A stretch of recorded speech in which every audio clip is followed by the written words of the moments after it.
3장 요람의 이스라엘 통치. 유다 임금 여호사밧 제18년에 아합의 아들 요람이 사마리아에서 이스라엘의 임금이 되어 12해 동안 다스렸다. 그는 주님의 눈에 거슬리는 악한 짓을 저질렀지만 자기 아버지와 어머니 같지는 않았다. 그는 자기 아버지가 만든 바알의 기념 기둥을 치웠던 것이다. 그러나 이스라엘을 죄짓게 한 느밧의 아들 예로보암이 저지른 죄에 사로잡혀 그것에서 벗어나지는 못하였다. 이스라엘과 유다 동맹군이 모압과 싸우다. 모압 임금 메사는 목축을 하는 사람으로서 이스라엘 임금에게 어린 양 10만 마리 그리고 순양 10만 마리의 털을 바쳐왔다. 그러다가 아합이 죽자 모압 임금은 이스라엘 임금에게 반란을 일으켰다. 요람 임금은 곧바로 사마리아에서 출정하였다. 그는 온 이스라엘 군을 사열하고 나서면서 유다 임금 여호사밧에게 전가를 보냈다. 모압 임금이 나에게 반란을 일으켰습니다. 나와 함께 모압으로 싸우러 가시겠습니까? 유다 임금이 대답하였다. 함께 올라가겠습니다. 나나 임금님이나 내 백성이나 임금님 백성이나 내 군마나 임금님 군마나 다 한편입니다. 그러고는 그가 어느 길로 올라가는 것이 좋겠습니까? 하고 묻자 요람 임금이 에돔의 광야길로 올라갑시다 하고 대답하였다. 그리하여 이스라엘 임금과 유다 임금과 에돔 임금이 함께 행군하였다. 그들이 이랫길을 돌아 행군하는데 군대와 군대 뒤를 따르는 짐승들이 마실 물이 떨어졌다. 그때에 이스라엘 임금이 말하였다. 큰일이다. 주님께서 우리 새 임금을 모압의 손에 넘기시려고 불러내셨구나. 그러나 여호사밧 임금은 여기에 주님의 예언자가 없습니까? 그에게 부탁하여 주님의 뜻을 문의하게 말입니다. 하고 말하였다. 이스라엘 임금의 신하 가운데 하나가 여기에 사밧의 아들 엘리사가 있습니다. 엘리야의 시중을 들던 사람입니다. 하고 대답하였다. 그러자 여호사밧이 그는 주님의 말씀을 지닌 사람입니다. 하고 말하였다. 그리하여 이스라엘 임금과 여호사밧과 에돔 임금이 그에게 내려갔다. 그런데 엘리사는 이스라엘 임금에게 임금님께서 저와 무슨 상관이 있으십니까? 임금님 아버지의 예언자들과 어머니의 예언자들에게나 가 보십시오. 하고 말하였다. 그러나 이스라엘 임금은 그에게 아니요, 주님께서 우리 새 임금을 모압의 손에 넘기시려고 불러내신 것이요. 하고 말하였다. 엘리사가 대답하였다. 제가 모시는 살아계신 만군의 주님을 두고 맹세합니다. 제가 유다 임금 여호사밧의 체면을 생각해 주지 않았다면 임금님을 거들떠보지도 쳐다보지도 않았을 것입니다. 이제 저에게 악사를 한 사람 데려오십시오. 악사가 연주하는 동안 주님의 손길이 엘리사에게 내렸다. 그리하여 엘리사가 말하였다. 주님께서 이렇게 말씀하십니다. 말라버린 이 시내에 웅덩이를 많이 파라. 주님이 이렇게 말한다. 너희는 바람도 보지 못하고 비도 보지 못할 것이다. 그러나 말라버린 이 시내에 물이 가득 차서 너희와 너희 가축과 짐승들이 마시게 될 것이다. 그런데 이런 것은 주님 보시기에 하찮은 일입니다. 그분께서는 여러분의 손에 모압을 넘겨주실 것입니다. 여러분은 모든 요새 성읍과 모든 주요 성읍을 쳐 부수게 될 것입니다. 그런 다음 좋은 나무들을 모두 쓰러뜨리고 물이 솟는 샘을 모조리 틀어막으며 모든 옥토를 돌밭으로 만들 것입니다. 다음 날 아침에 제물을 드리는 때가 되자 에돔 쪽에서 물이 쏟아져 나와 그 땅이 물로 가득 찼다. 한편 모든 모압인은 임금들이 자기들과 싸우러 올라왔다는 소식을 들었다. 그래서 징집 연령이 된 사람들과 그 이상 된 사람들이 모두 소집되어 국경에 배치되었다. 모압인들이 이튿날 아침 일찍 일어나자 해가 물 위에 떠올라서 그들 맞은쪽의 물이 피처럼 붉게 보였다. 그들은 말하였다. 피다. 저쪽 임금들 사이에 네 분이 일어나서 서로 쳐 죽였구나. 그렇다면 이제 모압인들아 약탈하러 가자. 그러나 그들이 이스라엘 진영에 이르자 이스라엘 군이 일어나서 모압인들을 쳤다. 그들이 이스라엘 앞에서 도망치자 이스라엘 군은 계속 앞으로 나아가면서 모압인들을 쳤다. 그들은 성읍들을 부수고 병사들마다 모든 옥토에 돌을 던져 그곳을 돌로 가득 채웠으며 물이 솟는 샘을 모두 틀어막고 좋은 나무들을 모조리 쓰러뜨렸다. 그리하여 마침내 키르 하레셋에 돌담만 남게 되었는데 그곳마저 투석병들이 보유하고 공격하였다. 그렇게 되자 모압 임금은 싸움이 자기에게 너무 벅차다는 것을 알고 칼 쓰는 군사 700명을 이끌고 에돔 임금 쪽을 뚫으려고 하였으나 실패하였다. 그래서 모압 임금은 자기 뒤를 이어 임금이 될 맏아들을 데려다가 성벽 위에서 번제물로 바쳤다. 그러자 무서운 분노가 이스라엘 군에 내렸다. 이스라엘 군은 그곳에서 철수하여 본국으로 돌아갔다. 4장 과부의 기름병. 예언자 무리의 아내들 가운데 하나가 엘리사에게 호소하였다. 어르신의 종인 제 남편이 죽었습니다. 어르신께서도 아시다시피 어르신의 종은 주님을 경외하는 사람이었습니다. 그런데 빚을 준 사람이 와서 제 두 아들을 종으로 데려가겠다고 합니다. 엘리사가 그 여자에게 말하였다. 내가 어떻게 하면 좋겠소? 집에 무엇이 남아있는지 알려주시오. 여자가 대답하였다. 이 여종의 집에 남아있는 것이라고는 기름 한 병밖에 없습니다. 그러자 엘리사가 말하였다. 밖으로 나가 모든 이웃 사람에게서 그릇을 빌려오시오. 빈 그릇을 되도록 많이 빌려다가 두 아들을 데리고 안으로 들어가 문을 잠그고서 그릇마다 기름을 붓고 그릇이 가득 차면 옆에 옮겨 놓으시오. 여자는 엘리사에게서 물러나 두 아들을 데리고 안으로 들어가서 문을 잠갔다. 그러고는 두 아들이 그릇을 건네주는 대로 계속 기름을 부었다.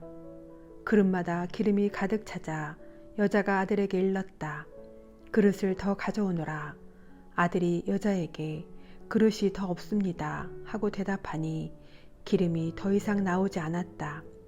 여자가 하느님의 사람에게 가서 이 일을 알리자 그는 가서 기름을 팔아 빚을 갚고 남은 것으로는 당신과 당신 아들들이 살아가시오 하고 말하였다. 수넴 여자와 그의 아들. 하루는 엘리사가 수넴을 지나가게 되었다. 그런데 거기에 사는 한 부유한 여자가 엘리사에게 음식을 대접하게 해달라고 간청하였다. 그래서 엘리사는 그곳을 지날 때마다 그의 집에 들러 음식을 먹곤 하였다. 그 여자가 남편에게 말하였다. 여보, 우리 집에 늘 들르시는 이분은 하느님의 거룩한 사람이 틀림없습니다. 벽을 둘러친 작은 옥상방을 하나 꾸미고 침상과 식탁과 의자와 등잔을 놓아드립시다. 그러면 그분이 우리에게 오실 때마다 그곳에 드실 수 있을 것입니다. 어느 날 엘리사가 거기에 갔다가 그 옥상방에 들어 쉬게 되었다. 엘리사는 자기 종 게하지에게 저 수넴 여자를 불러라 하고 일렀다. 종이 여자를 부르니 그 여자가 엘리사 앞에 섰다. 엘리사가 종에게 말하였다. 부인께 이렇게 여쭈어라. 부인, 우리를 돌보시느라 수고가 많으시오. 내가 부인에게 무엇을 해드리면 좋겠소? 내가 부인을 위하여 임금님이나 아니면 군대의 장수에게 무엇을 좀 부탁하면 어떻겠소? 그러자 여자가 저는 이렇게 제 결의 가운데에서 잘 지내고 있습니다 하고 대답하였다. 엘리사는 종에게 그러면 저 부인에게 무엇을 해주면 좋을까 하고 물었다. 게하지가 저 부인은 아들이 없는 데다가 남편은 나이가 많습니다 하고 대답하였다. 그러자 엘리사는 여자를 불러라 하고 일렀다. 종이 여자를 부르니 그 여자가 문간에 섰다. 엘리사가 말하였다. 내년 이맘때가 되면 부인은 한 아들을 안게 될 것이요. 여자가 대답하였다. 어르신, 그럴 리가 있겠습니까? 하느님의 사람이시여, 이 여종에게 거짓말하지 마십시오. 그러나 그 여자는 임신하여 엘리사가 말한 대로 이듬해 같은 때에 아들을 낳았다. 그 아이가 자라났다. 하루는 곡식 거두는 사람들과 함께 있는 자기 아버지에게 나갔다가 갑자기 아버지에게 아이고 머리야, 아이고 머리야 하고 소리쳤다. 아버지는 종에게 아이를 안아서 제 어머니에게 데려다 주어라 하고 일렀다. 종은 아이를 안아서 어머니에게 데려갔다. 그 아이는 정오까지 제 어머니 무릎에 누워있다가 죽고 말았다. 그러자 그 여자는 위로 올라가 하느님의 사람의 침상에 아이를 눕히고는 문을 닫고 나왔다. 그러고 나서 자기 남편을 불러 말하였다. 종 한 사람과 암나귀 한 마리를 보내주십시오. 하느님의 사람에게 얼른 다녀와야 하겠습니다. 남편이 물었다. 왜 꼭 오늘 그분에게 가려 하오? 오늘은 초하룻날도 아니고 안식일도 아니지 않소. 그래도 여자는 걱정하지 마세요 하고 말한 다음 나귀의 안장을 얹고 나서 종에게 일렀다. 고삐를 잡고 출발하여라. 내가 말하기 전에는 멈추지 말고 몰아라. 이리하여 여자는 길을 떠나 카르멜 산에 있는 하느님의 사람에게 갔다. 하느님의 사람은 멀리서 그 여자를 보고 자기 종 게하지에게 말하였다. 저기 수냄 여자가 오는구나. 얼른 뛰어가서 맞이하여라. 그리고 부인은 평안하십니까? 바깥 어른도 평안하시고 아이도 평안합니까? 하고 물어보아라. 그러자 여자가 평안합니다 하고 대답하였다. 여자는 산에 있는 하느님의 사람에게 이르자 그의 두 발을 붙잡았다. 게하지가 그 여자를 밀어내려고 다가가니 하느님의 사람이 말하였다. 부인을 그대로 두어라. 부인에게 가슴 아픈 일이 생겼다. 다만 주님께서 그 일을 나에게 감추시고 알리지 않으셨구나. 그때 여자가 말하였다. 제가 언제 어르신께 아들을 달라고 하였습니까? 저는 오히려 저에게 헛된 기대를 갖게 하지 마십시오 하고 말씀드리지 않았습니까? 그러자 엘리사가 게하지에게 말하였다. 허리에 띠를 메고 내 지팡이를 들고 가거라. 누구를 만나더라도 인사하지 말고 누가 인사하더라도 응답하지 마라. 그 집에 들어가거든 내 지팡이를 아이의 얼굴 위에 놓아라. 그러나 아이의 어머니는 이렇게 말하였다. 주님께서 살아계시고 어르신께서 살아계시는 한 저는 결코 어르신을 떠나지 않겠습니다. 그래서 엘리사는 일어나 그 여자를 따라 나섰다.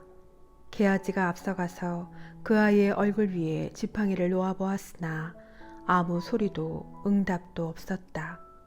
게하지는 엘리사를 만나러 돌아와서 그 아이가 깨어나지 않습니다 하고 말하였다. 엘리사가 집안에 들어가 보니 아이는 죽어서 자기 침상에 뉘어 있었다. 엘리사는 들어가서 문을 닫았다. 아내는 둘뿐이었다. 그는 주님께 기도드린 다음 침상에 올라가 자기 입을 아이의 입에, 자기 눈을 아이의 눈에, 자기 손을 아이의 손에 맞추고 그 위에 엎드렸다. 이렇게 아이 위에 몸을 수그리고 있자 아이의 몸이 따뜻해지기 시작하였다. 엘리사는 내려와서 집안을 이곳저곳 한 번씩 걷더니 다시 침상에 올라가 아이 위에 몸을 수그렸다. 그러자 아이가 재채기를 7번 하고는 눈을 떴다. 엘리사는 게하지를 불러 저 수냄 여자를 불러라 하고 일렀다. 게하지가 여자를 부르니 여자가 엘리사에게 왔다. 엘리사가 부인의 아들을 데려가시오 하자 여자는 들어와 그의 발 앞에서 바닥에 엎드려 절을 하고 아들을 데리고 나갔다. 독이 든 국. 엘리사는 길갈로 돌아갔다. 그 지방에는 마침 가뭄이 들어 있었다.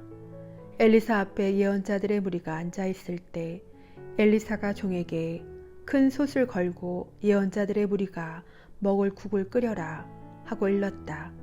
어떤 사람이 들에 푸성기들을 뜯으러 나갔다가 들포도나무를 발견하고 그 열매를 옷자락에 가득 담아가지고 돌아와서 무엇인지도 모르고 국솥에 잘라 넣었다. 그들이 사람들에게 국을 먹으라고 떠주자 국을 먹어본 이들이 하느님의 사람이시여 솥 안에 죽음이 들어있습니다 하고 소리쳤다.